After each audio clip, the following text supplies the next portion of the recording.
Yeah, there's a lion on Mount Perry Road in Grayshot. I'm pretty sure, and I just saw a wolf. I think I just seen one. Looks like a jaguar or a wolf or something. Imagine a place where animals rule. Yeah, you heard that right. A place where wild animals run around, unsupervised, unguarded. Tigers, bears, wolves, just roaming freely around in your neighborhood.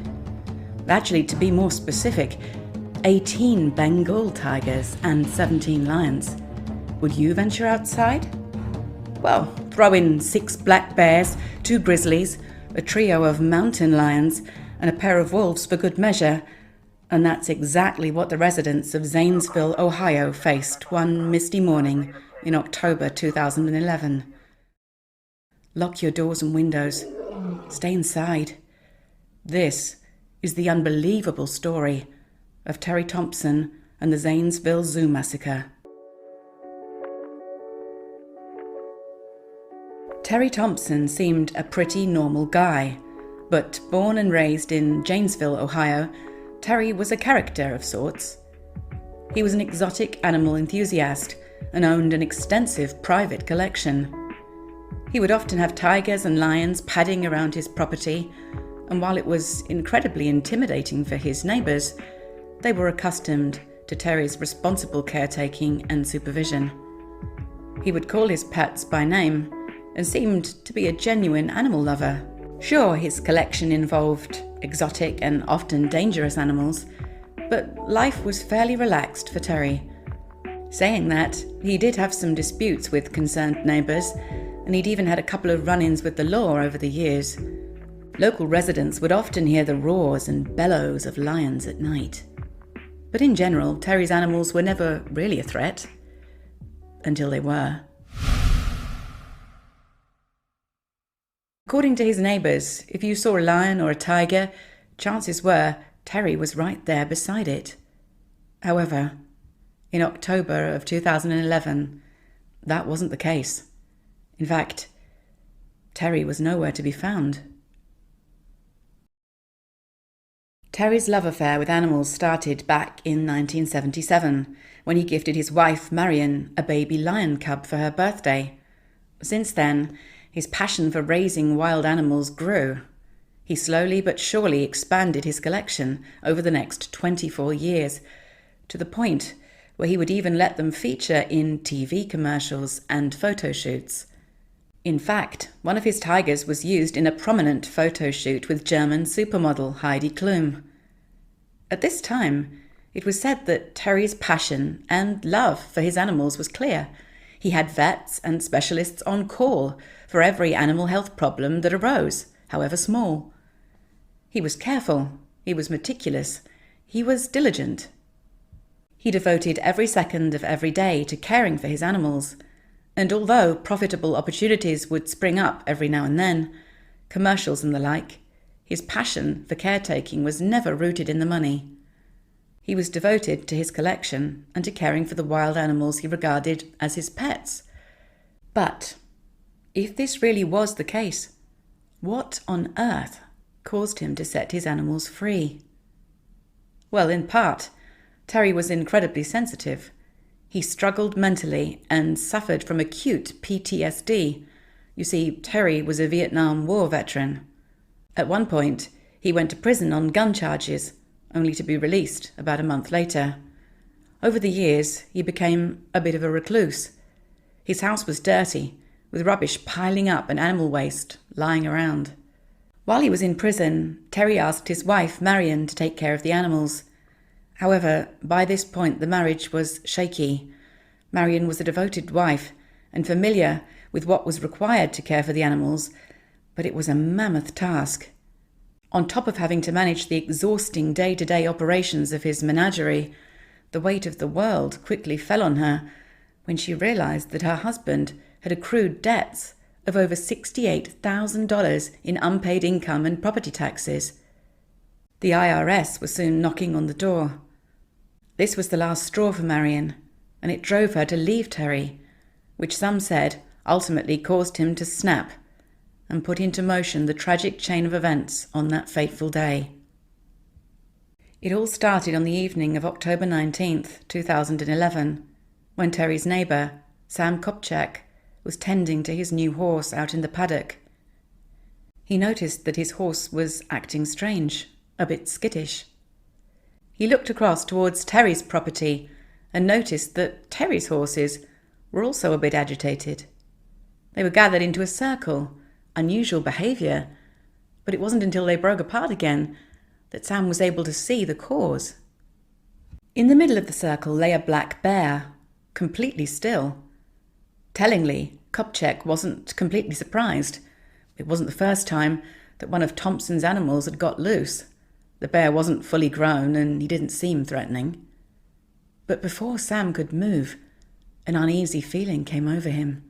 He glanced sideways and noticed, with alarm, a fully grown African male lion lying confidently in the tree line on the boundary of Terry's property. Trying not to panic, Kopchak knew what needed to be done. He backed away slowly, keeping his head low and at an angle so as not to make eye contact, and walked back into his barn, where he telephoned his 84-year-old mother. "There's a major problem," he said. When his mother attempted to call Terry Thompson, there was no answer, so instead she called 911. Meanwhile, Sam, watching from the barn, saw the lion slowly pacing around. Before long, he'd spotted another lioness, a wolf, and even a tiger on his property. He must have felt as though he was dreaming. The tiger began snarling and growling at the horses. Deputy Jonathan Merry got the call that wild animals were on the loose. 2 hours into his shift, he was called to Kopchak's property, only to find that, indeed, there was a tiger, a black bear, and 2 lionesses in Terry's backyard. He also spotted a large grey wolf running along the road just behind his patrol car.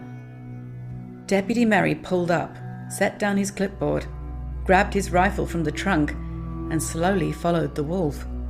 He was fairly confident about what needed to be done, but still he waited until he got the order over the radio. With one quick and swift shot, the wolf was down. Deputy Merry shot twice more to make sure that he was actually dead. The wolf would be the first of many that day. As Merry inspected the lifeless body, he received another report that a lion was cornering livestock at the Thompson residence. Merry was lucky to have a rifle, but his colleagues only had 40 caliber Glock 22s, a supremely ineffective pistol against large and powerful animals like lions and tigers. As he arrived at Terry's driveway, he was stunned.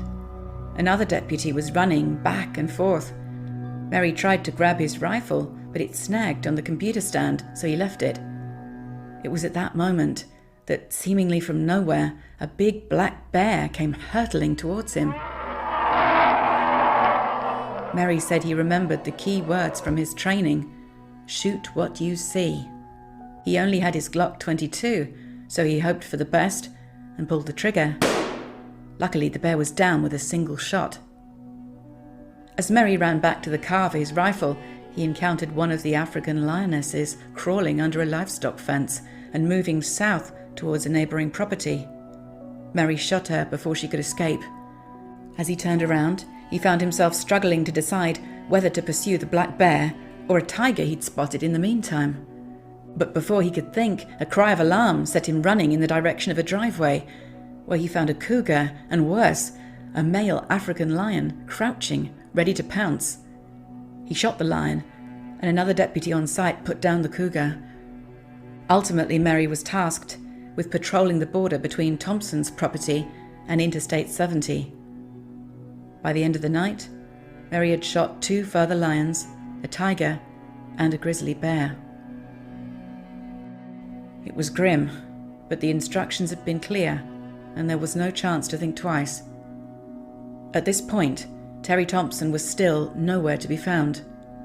Deputies and neighbours were gravely concerned for his well-being, yet reaching him was virtually impossible.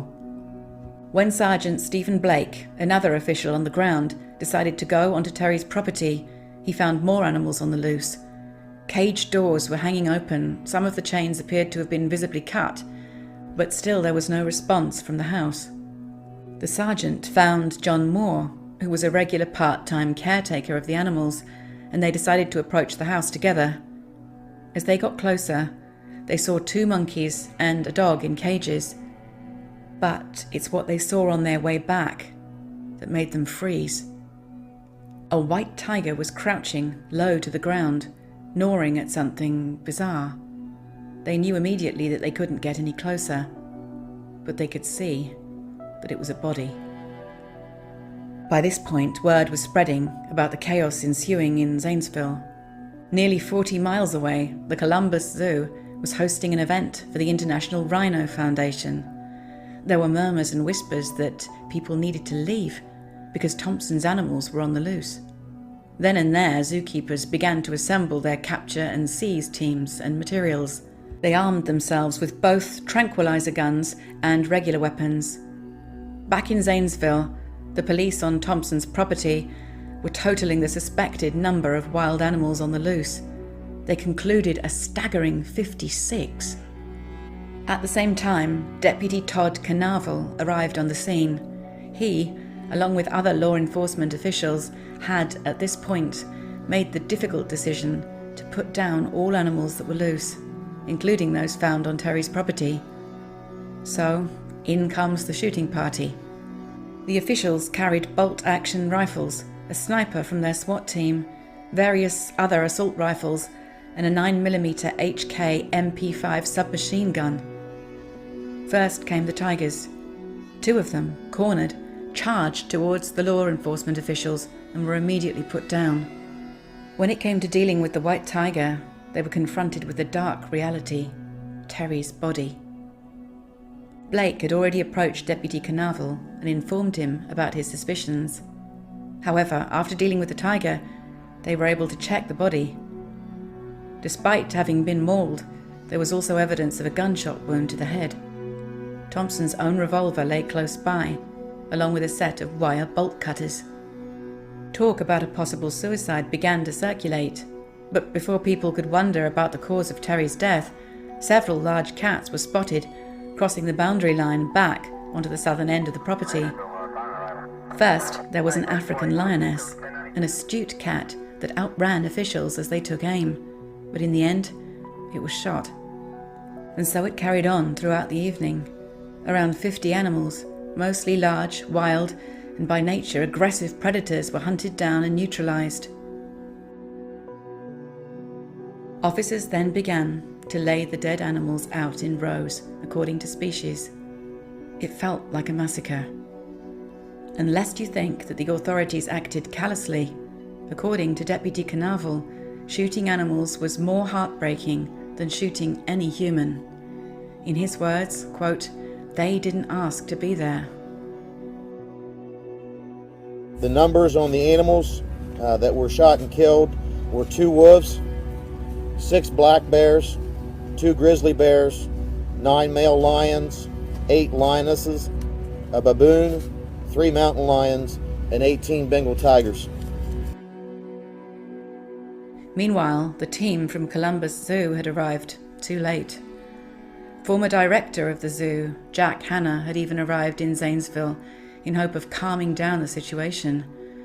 But it didn't do much. By that point, most of the animals were already dead.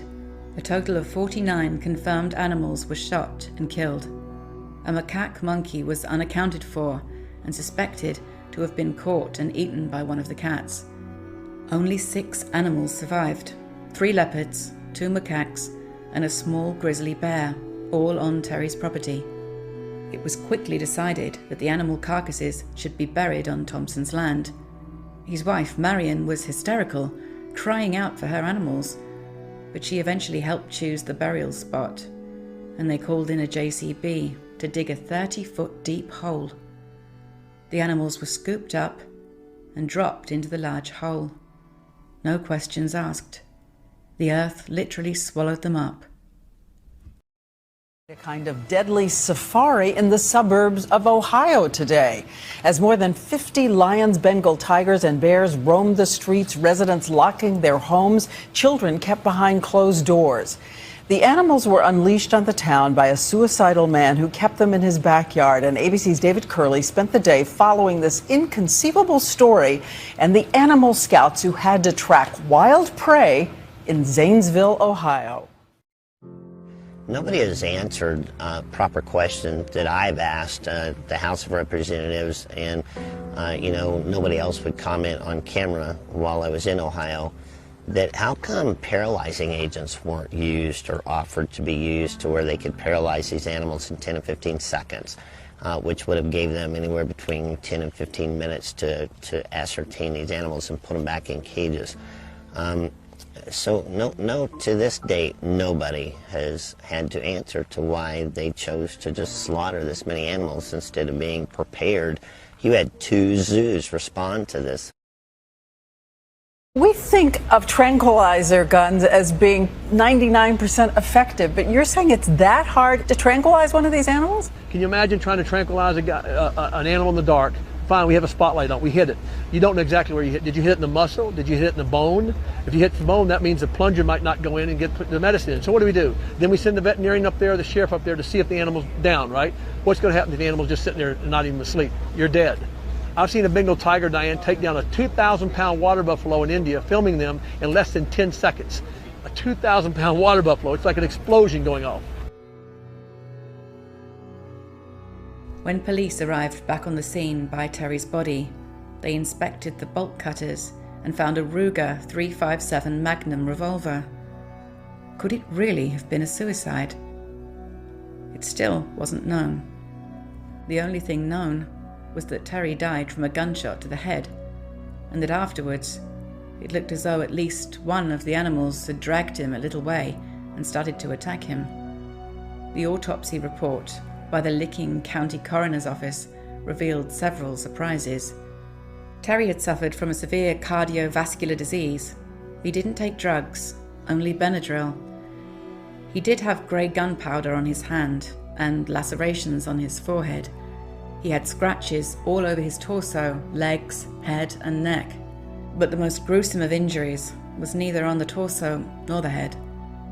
Terry had a gaping hole where his crotch and inner thighs should have been. One, or possibly several, of his pets had consumed his genitalia. I'm sure you're probably asking what caused Terry to do all of this. Did he really mean to take his own life? And if he loved them, why did he release the majority of his animals, knowing that, in all likelihood, that would lead directly to their deaths? There have been speculations.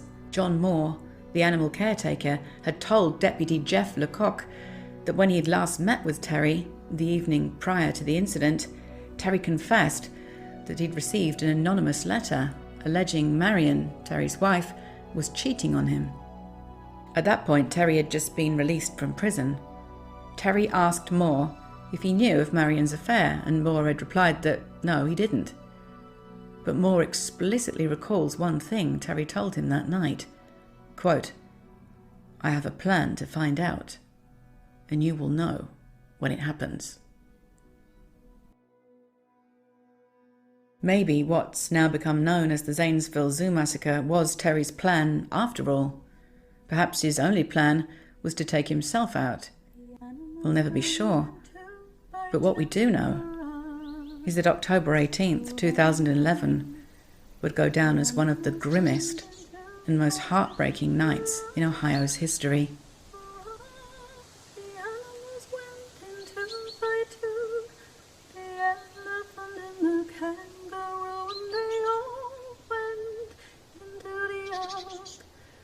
To get out of the rain,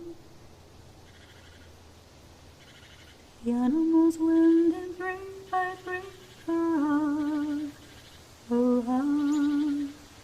The animals went and 3 by 3.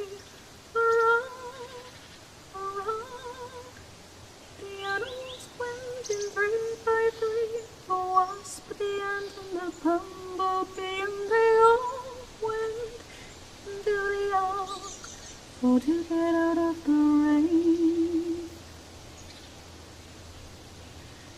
The animals went in 4x4, hurrah, hurrah. The animals went in 4x4, hurrah, hurrah. The animals went in 4x4. The great hippopotamus stuck in the door, and they all went into the ark for to get out of the rain.